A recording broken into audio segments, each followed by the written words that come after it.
We hope you enjoy The Magicians, The Death of the Man Who Couldn't Die by Rachel Lawson. The miserable drunk magician, Fred Alexander, walked to the edge of a pier, hoping for the solace of death, but not expecting it to come. A raven swooped at him, as if trying to stop the drunk from jumping.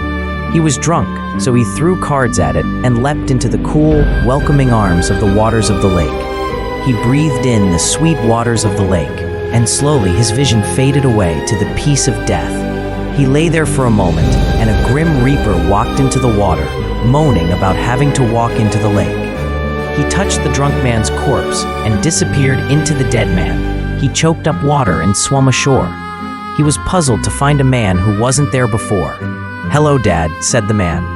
Fred felt annoyed to be alive again and embarrassed to see his son there. "Hello, Tempus," said Fred, greeting his son. "Are you here to tell me off or gloat?" Fred asked Tempus, the timekeeper, who saw everything that happened in time. "No, I came to help you," said Tempus. "How?" asked Fred. "You need a friend," said Tempus. "Why?" asked Fred. "You didn't notice you just died?" said Tempus. "Yeah, and came back to life again, damn it," Fred moaned. "You didn't notice," said Tempus. "What?" asked Fred.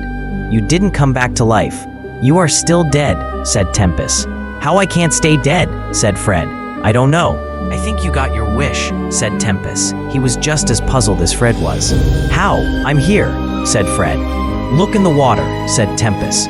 Fred looked in the water where he'd been and saw his body, looking dead, sleeping peacefully on the lake bed. Fred panicked. "How?" cried Fred. "I don't know," said the son. "How do we fix this?" asked the worried Fred. "I don't know," said his son sadly. Fred tried to climb back into his body, but he couldn't re-enter it. He was expelled from it every time he tried. He was scared. "I can't go into it. What is going on?" Fred said. "It's like I'm a ghost. They can't return to their bodies, ghosts." Fred, who was also the king of the Grim Reapers, muttered. "What's going on?" said Fred, when it clicked that he was truly dead. Fred thought he was dreaming. It was the only other thing he could think of. He pinched himself.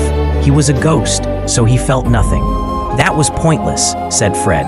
"Come with me," said Tempus. "Can you take my body?" asked Fred weakly, as he tried to re-enter his body again, to be thrown away from it again. "Yes," said Tempus, raising the body from the water with magic. They went to Tempus's home in a dimension out of time. They sat by the pool of time to scry. Seeing the events of time and its waters, they watched the events that led to Fred, the Emperor's death, and saw nothing odd happening. Just Fred having a bad day and going to the pub, getting drunk on a glass of light beer, trying to forget it. Fred never could take alcohol well. They then watched the aftermath of Fred's death, unsure what to do next. Fred was missed. It was anarchy, and wars broke out when Blake, Fred's younger time-traveling self, was caught posing as his older self and was arrested as his suspected killer. Even if the body was not found, the wars were intended to fill the vacuum caused by the loss, considered a murder of Fred, the Emperor of the universe. Fred felt terrible, knowing he couldn't do anything about it. "I can't help anyone. Showing up dead would only cause more problems," Fred said. "We can only stop it in the past," said Tempus. They took Fred's body to the morgue in the past, where Blake worked as a coroner, to find out why he had died. Blake autopsied Fred's body. They found he'd drowned. All they found was that Fred was suffering from an allergic reaction to the light beer. They realized it was the poison that killed him, keeping him dead. They devised a plan to stop him from going to the pub. Fred's ghost met his younger self in the pub. No one but him saw the ghost, whom he naturally took for Blake. The bartender saw the man talking to the invisible ghost as a drunk man. He was thrown out of the pub without drinking a sip of beer. Blake later explained he was allergic to light beer, which could kill him when Fred confronted him in the morgue for getting him kicked out of the pub. "It wasn't me that was your ghost," Blake said. "You should thank me. I had to autopsy your body." Fred was shocked. Blake shoved him out of the morgue to get some work done.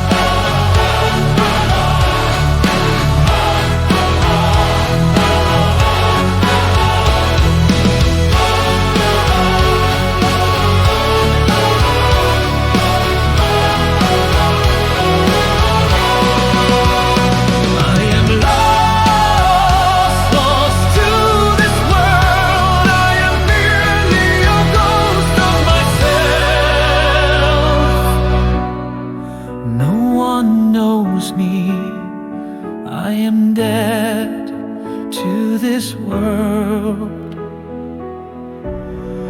Will I ever live again? I am lost, lost to this world. I am merely a ghost of myself. Why did I have to die? I can't die. I thought I was immortal. I am lost, lost to this world. I am merely a ghost of myself. How did this happen? How could I die? Why does no one know me? I am lost, lost to this world. I am merely a ghost of myself. Will I ever live again? Is this world hell? Am I dreaming? Am I dreaming?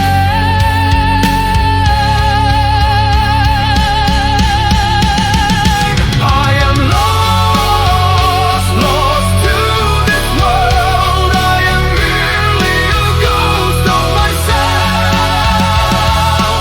Is this a nightmare? Will I wake up in the morning from this dark world of night? Where am I?